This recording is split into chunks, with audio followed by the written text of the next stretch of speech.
Where's the money, girl? The drunken father's fist slammed against the wooden table as the trembling young woman clutched her hidden sewing earnings, knowing tomorrow would bring the debt collector's final demand. The townspeople whispered with cruel satisfaction about the black seamstress's inevitable fate, sold to settle her father's gambling debts, destined for a life of servitude to the territory's poorest farmer. They assumed she would vanish into obscurity, another victim of circumstance. But the quiet, weathered man who would claim her harbored secrets that could reshape both their destinies. Hidden beneath their desperate arrangement lay a mother's stolen inheritance and a teacher's forbidden dream, stakes that would draw dangerous enemies who would stop at nothing to destroy what they were about to build. Would their forced union become her salvation, or seal her destruction forever? Before we continue, comment where you are tuning in from. Perhaps we will publish a story there. Sarah Bennett's fingers trembled as she counted the coins hidden beneath her mattress. $15. 3 months of late-night sewing by candlelight, creating dresses for the few women in town who could afford her work. Heavy footsteps crashed through the front door. Her father stumbled into their one-room shack, reeking of whiskey and defeat. "Where is it?" His bloodshot eyes scanned the sparse room. "I know you got money hidden somewhere." Sarah quickly shoved the coins deeper into the mattress. "I don't have anything, Papa." "Don't lie to me, girl." He began tearing through her sewing basket, scattering threads and fabric across the dirt floor. "Morton's coming tomorrow. If I don't have his money, we're both dead." The name sent ice through Sarah's veins. Caleb Morton owned half the businesses in their Texas town and had his fingers in every crooked deal from here to Austin. Men who couldn't pay Morton had a habit of disappearing. "How much do you owe him?" Her father's face crumpled. $1,200. Sarah's heart stopped. $1,200 might as well have been 12,000. Most families in town didn't see that much money in 5 years. "The poker game was supposed to be easy money," he mumbled. "The cards were marked. I was sure of it." "You gambled away $1,200 on marked cards? It wasn't supposed to happen like this." He slumped against the wall. "Your mama would have known what to do." Sarah's mother had died when she was 12, taking with her the only stability their family had ever known. Since then, her father had spiraled deeper into gambling and drinking while Sarah worked to keep them fed. "We'll figure something out," Sarah said, though she had no idea how. Her father's expression shifted. Something calculating flickered in his eyes. "Maybe we will." The next morning, Sarah woke to voices outside their shack. Through the cracked window, she saw her father speaking with Caleb, Morton, and 2 of his men. Morton was a thin man with pale skin and cold eyes that missed nothing. Sarah pressed herself against the wall, straining to hear. "The girl's 19, her father was saying. Good with a needle. Keeps house well." "I didn't come here to discuss your daughter's domestic skills," Morton replied. "I came for my money." "That's just it. Maybe we can work something out. A trade." Sarah's blood turned to ice. Surely her father wasn't suggesting what she thought he was suggesting. "You want to give me your daughter as payment?" "Not give. Arrange a marriage. She's a good girl. Just needs the right husband." Morton laughed, but there was no humor in it. "I'm not in the market for a wife, especially not that kind." "Then maybe someone else is. Thomas Williams has been asking around about finding a woman to help with his farm." Sarah knew Thomas Williams by reputation. He was the poorest farmer in 3 counties, barely scraping by on land that had been in his family for 2 generations. His mother had died the previous winter, leaving him completely alone. "Williams can barely feed himself," Morton said. "What makes you think he has money for a bride?" "He's got enough. And if he doesn't, maybe he can work out a payment plan with you. Interest, of course." Sarah couldn't listen anymore. She crept to the back of the shack and slipped outside, her bare feet silent on the dusty ground. She needed to think. She needed to run. But where could she go? She had no family, no friends with means to help her. The coins under her mattress wouldn't get her to the next county, let alone somewhere she could start over. An hour later, her father found her by the creek that ran behind their property. "It's done," he said without looking at her. "Williams agreed to take you. Wedding's tomorrow. You sold me. I saved your life. Morton would have taken you anyway, and that wouldn't have ended in marriage. Sarah wanted to scream, to hit him, to run into the creek and let it carry her away from this nightmare. Instead, she stood perfectly still. William seems like a decent man, her father continued. Quiet type, won't give you trouble. What about what I want? For the first time, her father looked directly at her. What you want don't matter now. It's about staying alive. The wedding took place the next afternoon at the courthouse. Sarah wore her only decent dress, a blue cotton creation she had sewn herself. Thomas Williams stood beside her in a clean but worn suit, his dark hair slicked back with water. He was younger than she had expected, maybe 25, with steady hands and intelligent eyes that seemed to see everything.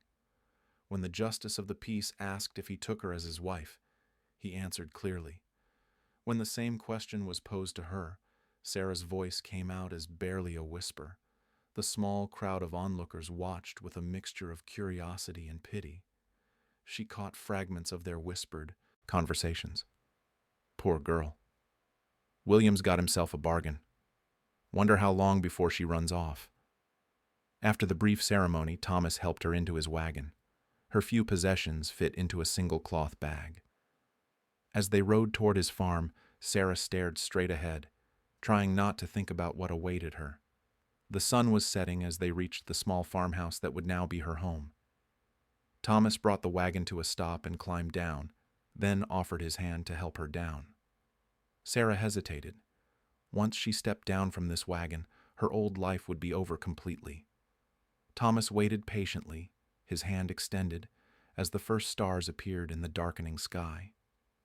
Sarah's bare feet touched the dusty ground outside the small farmhouse. Thomas led the way up the wooden steps, his boots creaking against the old planks. The house was modest but clean, with a narrow porch and windows that caught the last rays of sunlight.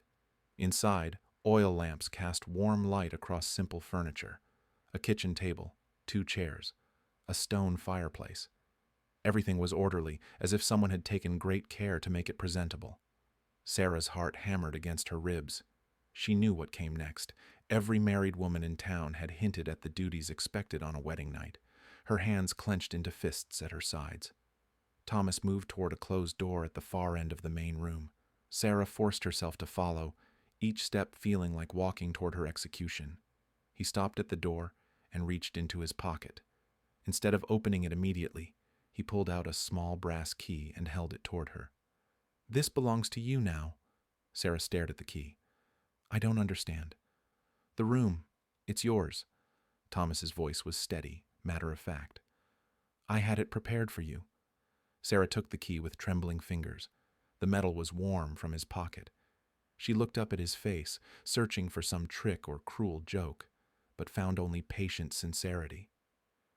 "Go ahead," he said. "Open it." Sarah inserted the key into the lock. The door swung open with a soft creak. Her breath caught in her throat. The room was filled with everything she had ever dreamed of. 2 sewing machines sat against the far wall, their metal surfaces gleaming in the lamplight. Bolts of fabric in every color imaginable lined wooden shelves. Spools of thread organized by shade filled multiple cases. Pattern books were stacked neatly on a large work table. But it was more than just supplies. This was a complete workshop. Measuring tools, cutting shears, buttons, and trim, sorted into labeled jars. Even a dress form stood in the corner, ready for fittings. "How did you know?" Sarah whispered. Thomas stepped into the doorway but came no further. "Mrs. Henderson at the general store mentioned your work. Said you were the finest seamstress she'd ever seen. Made dresses that belonged in big city shops." Sarah moved deeper into the room, running her fingers along the smooth work table. "This must have cost a fortune. I've been saving for 3 years, ever since Ma got sick and I knew I'd need help keeping this place running." "You bought me to be your seamstress?" Thomas was quiet for a long moment. "I bought your father's debt so Caleb Morton couldn't hurt you. The sewing is just good business." Sarah turned to face him fully. In the lamplight, she could see intelligence in his eyes that the town gossips had never mentioned. This man was not the simple farmer everyone believed him to be. "What do you want in return?" Partnership. The farm needs income beyond what crops can provide. You need independence and safety. We can help each other. And the marriage is legal protection for both of us. Thomas leaned against the doorframe. Your room is upstairs. Mine is down here. What happens between us is your choice, when you're ready to choose it. Sarah had prepared herself for force, for demands, for her worst fears realized. Instead, she found respect and opportunity. Why trust me with all this? Thomas smiled slightly. Because Mrs. Henderson also mentioned the dress you made for the preacher's daughter. Said it had stitching so fine it looked like lacework, and beadwork that would make New Orleans society ladies jealous. A flush of pride warmed Sarah's cheeks. That dress had taken her 2 months of secret work by candlelight.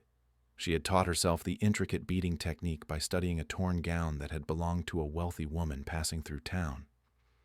My mother taught me the basics, Sarah said quietly. She worked for rich families before she married Papa. Said they wore dresses that cost more than most people's houses. She taught you well. Sarah thought of her mother's patient hands guiding hers through difficult stitches, of whispered lessons about matching colors and creating shapes that flattered any figure. Her mother had possessed skills far beyond what their circumstances suggested. She used to say that beautiful clothes could change how people saw you, make them forget where you came from. Smart woman. Sarah picked up one of the pattern books. The pages showed elaborate gowns with multiple layers and complex construction, designs she had only dreamed of attempting. You really think we could make money doing this? I think you could make money. I'll handle the business side, but the talent is yours. For the first time in days, Sarah felt something other than fear. The feeling was so unfamiliar, it took her a moment to recognize it as hope. There's a catch, isn't there? Thomas straightened up from the doorframe. Just one. If you decide to leave, everything in this room goes with you. The machines, the supplies, all of it. Consider it payment for whatever work you do while you're here. You'd let me take everything? I'd help you load the wagon. Sarah set down the pattern book and studied Thomas's face. Either he was the most elaborate liar she had ever met, or he was offering her something no one ever had before. True partnership. What if I decide to stay? Then we build something together, something that belongs to both of us. The key felt solid and real in Sarah's palm. For the first time since her father's drunken confession, she felt like she could breathe properly. I'll need to think about it. Take all the time you need. Thomas stepped back into the main room, leaving her alone with the most beautiful sight she had ever seen, a room full of possibilities, and the choice to make them real. Sarah woke before dawn to the sound of Thomas moving quietly through the house. Through her upstairs window, she watched him tend to the chickens and milk the cow. His movements were efficient, practiced, the work of a man who had been caring for this place alone. She dressed quickly and made her way downstairs. Thomas had left biscuits and jam on the kitchen table along with a cup of coffee that was still warm. A note beside the plate read, "Gone to check the fence line. Back by noon." Sarah ate slowly, studying the main room in daylight. Everything was clean but worn. The furniture had been repaired multiple times. This was a home where nothing was wasted, where every item served a purpose. After breakfast, she returned to the workshop. In daylight, the supplies were even more impressive. The fabric bolts included materials she had only seen in store windows. Silk, fine cotton, wool so soft it felt like touching a cloud. She selected a piece of deep blue cotton and spread it across the work table. Her fingers traced the smooth texture as ideas began forming. A simple dress first. Something to test the machines and get a feel for the space. The sewing machine responded beautifully to her touch. The stitches were even and strong, far better than anything she could achieve by hand. Within 2 hours, she had cut and begun assembling a basic work dress. Thomas returned at midday to find her bent over intricate buttonhole work. How are the machines? Perfect. Sarah held up her progress. Better than I dreamed. Thomas examined her work with obvious appreciation. Mrs. Patterson from town stopped by this morning. Asked if you might be interested in making a dress for her daughter's wedding. Sarah's hands stilled. Already? Word travels fast in small towns, especially good news. What did you tell her? That I'd ask my business partner. The phrase sent an unexpected warmth through Sarah's chest. Business partner. Not servant or property, but partner. What would she pay? Thomas pulled a folded paper from his pocket. She wrote down her offer. Sarah opened the note. $5 for a wedding dress, with fabric provided. It was more than she had ever been paid for a single piece. When does she need it? 3 weeks. Sarah calculated quickly. A wedding dress would require her finest work, but 3 weeks was manageable. Tell her yes. Over the following days, they established a routine. Thomas handled the farm work while Sarah focused on sewing. They shared meals and compared notes on their respective projects. Thomas proved surprisingly knowledgeable about business matters, keeping careful records of expenses and potential profits. Mrs. Patterson arrived the following Saturday with her daughter Emma, a shy girl of 17. Sarah took measurements and discussed design preferences with the patience her mother had taught her years ago. I want something special, Emma said quietly. Something that makes me look like a real lady. Sarah understood completely. She had spent years dreaming of clothes that would transform her from a poor farmer's daughter into someone worthy of respect. We'll make you the most beautiful dress in the county. The work consumed Sarah completely. She had never had access to such quality materials or proper tools. Each stitch was precise, each seam perfectly aligned. She incorporated techniques her mother had taught her, creating delicate pleating and hand-sewn details that elevated the dress far beyond its simple design. Thomas often found her working late into the evening, bent over intricate beadwork by lamplight. You don't have to make it perfect, he said one night. Yes, I do. Sarah held up a section of the bodice. Tiny glass beads caught the light like stars. This dress represents us now. People will judge our business by what Emma wears on her wedding day. Thomas studied her work with growing amazement. Where did you learn to do beadwork like that? My mother worked for a plantation family before she married Papa. The lady of the house had gowns from Paris with beading like this. Mama studied every stitch and taught me when I got older. She sounds like a remarkable woman.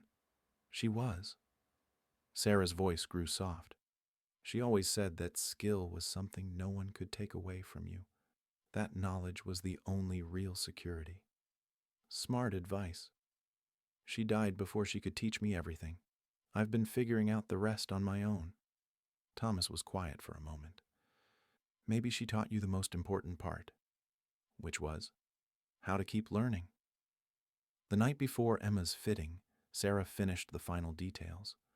The dress was unlike anything their small town had ever seen. The beadwork formed delicate patterns across the bodice. The skirt fell in perfect lines that would flatter Emma's slight figure.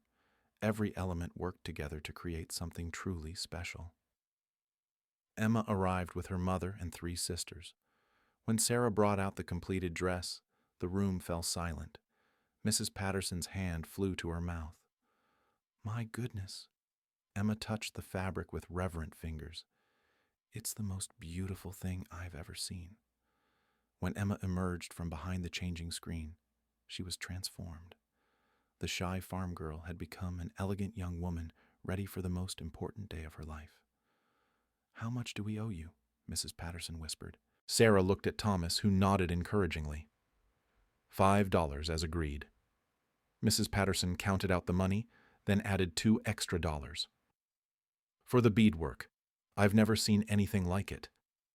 After they left, Thomas turned to Sarah with a smile that reached his eyes. I think we're going to do just fine. Sarah folded the money carefully, but her mind was already on the next project. Word would spread about Emma's dress. More customers would come. She was no longer just surviving. She was building something real. Emma's wedding became the talk of 3 counties. Women traveled from neighboring towns just to see the dress that had transformed a simple farm girl into something approaching royalty. By the following week, Sarah had 5 new orders. Mrs. Harriet Thornton arrived on a Tuesday morning in an elegant carriage that made Thomas's farm look even more humble by comparison. She was a widow in her 50s, with sharp eyes and expensive clothing that spoke of old money and refined taste. "I hear you're the seamstress responsible for the Patterson girls' transformation." Sarah wiped flour from her hands before extending one in greeting. "Yes, ma'am." Mrs. Thornton studied Sarah with the intensity of someone accustomed to evaluating worth quickly. "I have a proposition. My niece is getting married in Austin next month. Society wedding. 500 guests." The scale made Sarah's breath catch. "That sounds like quite an event." "Indeed. And I want you to make her dress." Thomas emerged from the barn, drawn by the sound of the fine carriage. Mrs. Thornton's gaze shifted to him with obvious curiosity. "You must be the husband." "Thomas Williams." "Yes, ma'am." "Your wife has exceptional talent. I hope you realize that." "I do." Mrs. Thornton turned back to Sarah. "The wedding is in 6 weeks. The budget is $50, not including materials. Are you interested?" Sarah's heart nearly stopped. $50 was more than most families earned in half a year. It was also terrifying. A society wedding meant expectations she had never faced. "I'd need to see examples of what she prefers." Mrs. Thornton smiled approvingly. "Smart. I brought fashion plates from New York." She produced a leather portfolio filled with detailed drawings of elaborate gowns. "Something along these lines." Sarah studied the designs carefully. They were complex beyond anything she had attempted, with multiple layers and construction techniques that would challenge every skill she possessed. "I can do it." The words came out before she could stop them, but as soon as she spoke, Sarah knew they were true. Her mother's voice echoed in her memory, reminding her that confidence was half the battle in dealing with wealthy clients. Over the following weeks, Sarah threw herself into the project with single-minded determination. The dress required techniques she had to learn through trial and error, working late into the night to perfect complex pleating and structural elements. Thomas proved invaluable as a business partner. He handled correspondence with Mrs. Thornton, managed the ordering of specialized materials, and kept detailed records of expenses and time invested. In the evenings, he would review her progress and offer suggestions with a keen eye for detail that surprised her. "Where did you learn so much about business?" Thomas looked up from the ledger where he was recording fabric costs. "I was a school teacher before I took over the farm. Had to understand numbers and planning." "What happened to your teaching position?" Thomas's expression grew guarded. "Let's just say I disagreed with some of the school board's policies." Sarah sensed there was more to the story, but didn't press. Everyone had parts of their past they preferred to keep private. Their routine evolved into genuine partnership. Thomas managed the farm and business affairs, while Sarah focused on her craft. They shared meals and evening conversations that grew increasingly comfortable. The awkwardness of their arranged beginning was fading into something that felt almost natural. The dress neared completion, just as disturbing news reached them. Caleb Morton had been seen around town again, asking questions about their business and making inquiries about the farm's financial status. "What does he want?" Sarah asked. Thomas's jaw tightened. "Nothing good. Morton doesn't like it when people escape his control. But you paid him. The debt is settled." "Morton has ways of creating new debts when it suits him." The threat cast a shadow over their growing success, but Sarah refused to let fear derail her work. The dress was nearly finished, and it was the finest thing she had ever created. Mrs. Thornton arrived for the final fitting with her niece, a nervous young woman named Catherine, who seemed overwhelmed by the attention surrounding her wedding.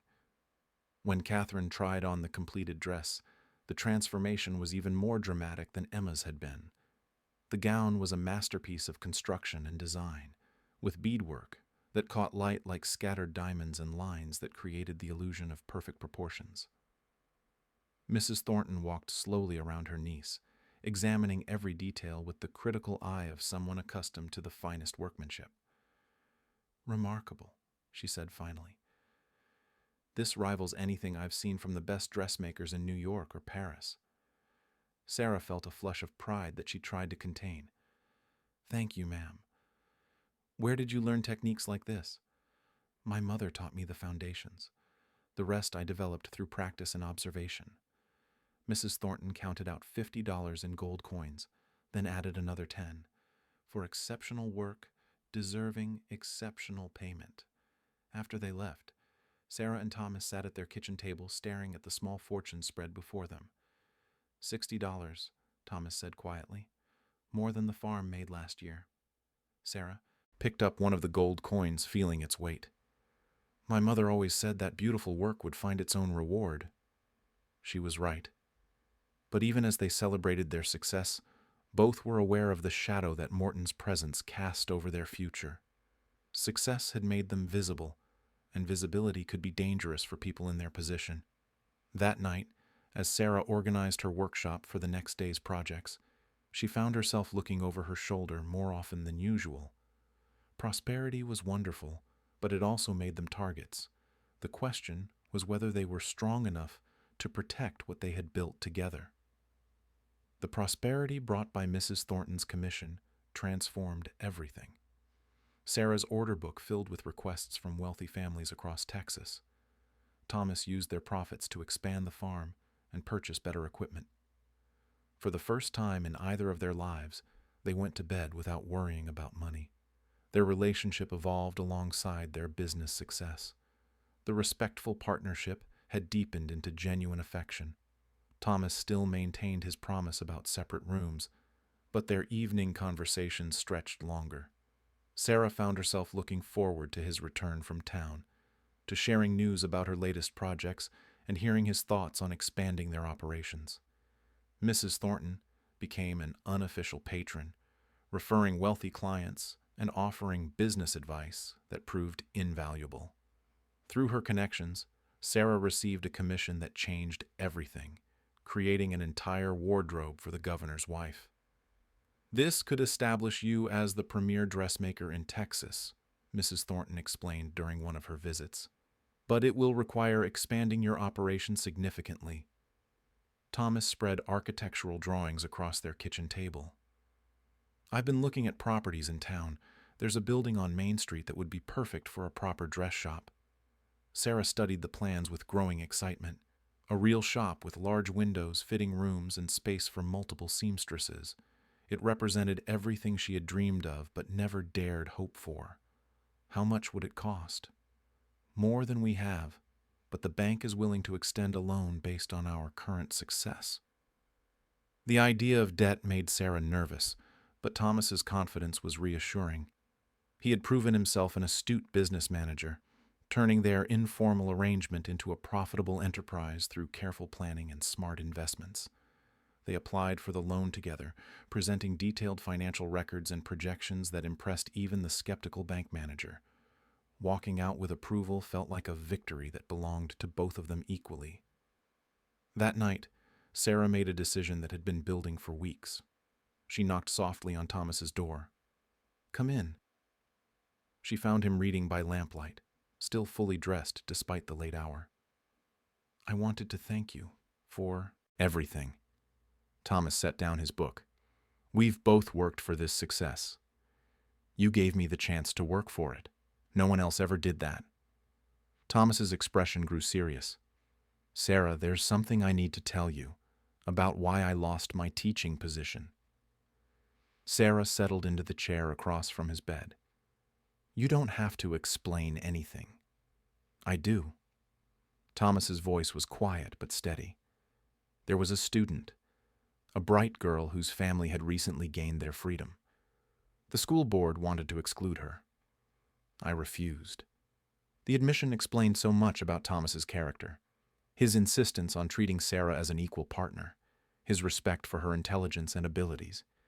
He had risked his livelihood before to stand up for what was right. What happened? "I was dismissed. The girl's family moved away rather than cause more trouble. I've regretted not fighting harder ever since." Sarah reached across the small space between them and took his hand. "You fought as hard as you could." The simple touch seemed to break down the careful barriers they had maintained. Thomas's fingers closed around hers, warm and gentle. I need you to know that whatever happens, this partnership means everything to me. You mean everything to me. Sarah's heart hammered against her ribs. Thomas, I know this started as an arrangement, but it's become so much more. At least for me. For me, too. The words hung between them, changing everything once again. Thomas leaned forward, and Sarah met him halfway. Their kiss was soft, tentative, full of months of growing affection finally acknowledged. When they broke apart, Sarah rested her forehead against his. I choose this. I choose us. Are you certain? I've never been more certain of anything. They spent the night talking about their hopes for the future, about the shop they would build together and the life they were creating. When Sarah finally returned to her room near dawn, everything had shifted. They were no longer reluctant partners bound by circumstance, but willing collaborators building something beautiful together.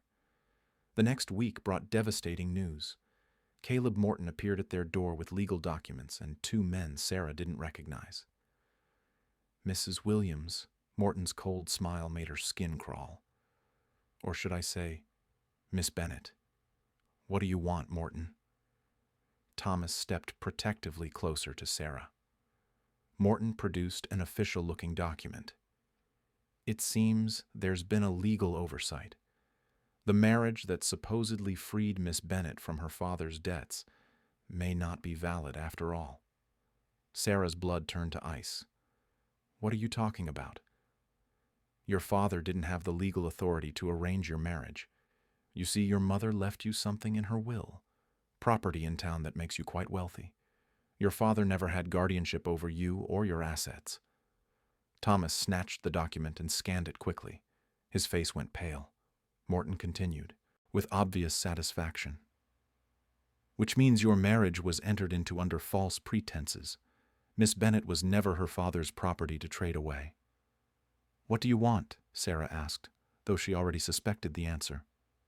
Justice, of course. You should have the right to choose your own husband, someone who can properly manage your inheritance. Morton's intentions were crystal clear.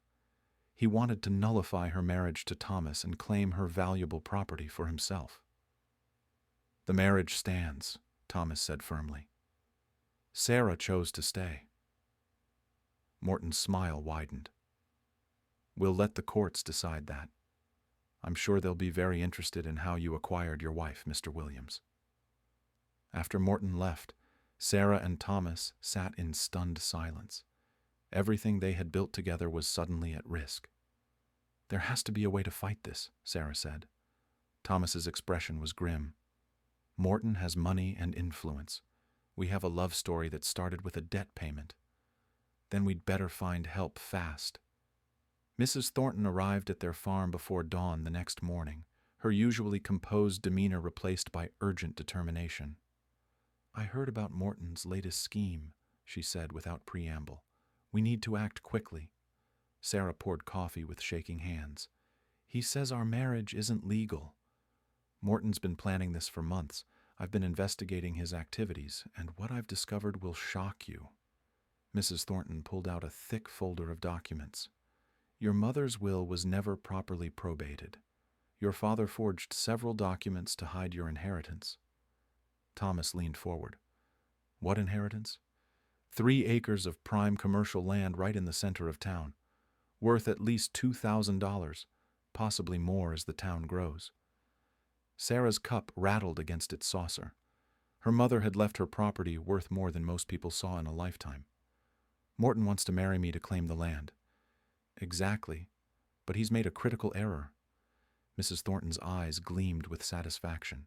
In challenging your marriage, he's opened up his entire operation to legal scrutiny, and I've been documenting his illegal activities for over a year.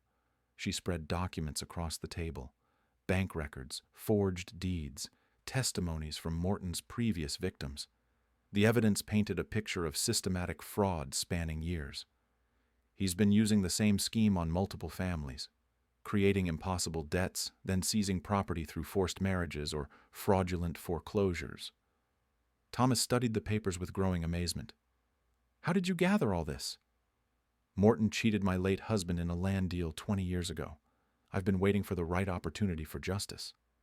They spent the morning planning their strategy. Mrs. Thornton had already contacted a lawyer in Austin, a man with experience in complex inheritance cases and a reputation for challenging powerful men who preyed on vulnerable families. The hearing was set for the following week. Sarah used the time to prepare testimony and gather character witnesses. Emma Patterson, now a married woman glowing with happiness, traveled from her new home to testify about Sarah's character and skill. Mrs. Henderson from the general store provided records of Sarah's business transactions, proving her competence and independence. Most importantly, Thomas's former students arrived from 3 different counties. They had grown into successful adults who credited their achievements to his teaching. Their presence would counter any attempt to paint him as a fortune-hunting opportunist. The courthouse was packed on the day of the hearing. Morton arrived with expensive lawyers and an air of supreme confidence. He clearly expected this to be a simple matter of nullifying an inconvenient marriage. Sarah wore her finest dress, one she had created specifically for this day. The deep green fabric and impeccable construction announced her competence and success without saying a word. The judge, an elderly man named Patterson, listened carefully as both sides presented their cases. Morton's lawyer argued that Sarah's marriage had been arranged under false pretenses, making it invalid. Sarah's lawyer countered by presenting evidence of Morton's systematic fraud. Document after document showed how Morton had manipulated legal processes to steal property from vulnerable families. "Your Honor," Sarah's lawyer said, "Mr. Morton is not seeking justice for Miss Bennett. He is attempting to complete a fraud that began with her father's forged documents." The most damaging testimony came from Morton's previous victims. 3 families told identical stories of impossible debts, forced marriages, and seized property. The pattern was undeniable. When Sarah took the stand, she spoke clearly about her choice to remain with Thomas, even after learning about her inheritance. "I could have left at any time," she testified. "Thomas gave me the means to support myself and the freedom to choose my own path. I chose to stay because we built something together based on mutual respect and genuine affection." Thomas's testimony was equally powerful. He explained his original motivation for paying Sarah's father's debt and his commitment to treating her as an equal partner from the beginning. "I wanted to save her from Morton's schemes, but I also needed a business partner. Sarah's talent and intelligence made our success possible." The evidence against Morton was overwhelming. Bank records showed suspicious transactions. Former associates testified about his methods. Mrs. Thornton's documentation revealed a criminal enterprise that had operated unchecked for years. Judge Patterson deliberated for less than an hour. "This court finds that Mr. Morton's challenge to the Williams marriage is without merit and appears to be motivated by fraudulent intent. Furthermore, the evidence presented suggests criminal activity that warrants immediate investigation." Morton's face went white as the judge continued. "Mrs. Williams is hereby recognized as the legal heir to her mother's estate. Her marriage to Thomas Williams is valid and will remain so. Mr. Morton will be held pending criminal charges for fraud and attempted extortion." The courtroom erupted in applause as Morton was led away in shackles. Sarah felt Thomas's hand close around hers, warm and steady. Mrs. Thornton approached them with tears in her eyes. Justice at last. 6 months later, Sarah stood in her new dress shop on Main Street, watching customers browse the finest fabrics available in Texas. The inheritance from her mother had provided the capital to expand beyond their wildest dreams. Thomas managed 3 successful farms and served on the town council. Their marriage had become a partnership that inspired other couples to reconsider traditional arrangements. In the evenings, they would sit on their porch watching the sunset over land that belonged to them completely. Sarah often thought about the terrified girl who had been sold to pay her father's debts. That girl could never have imagined this life: a respected business, a loving marriage, and the knowledge that her success had helped other families escape Morton's predatory schemes. "Any regrets?" Thomas asked one evening. Sarah smiled. her hand resting over the gentle swell that announced their first child. About being sold to a poor farmer? Never. Their love story had begun with desperation and deception, but it had grown into something beautiful and true. Sometimes the worst beginnings led to the most extraordinary endings.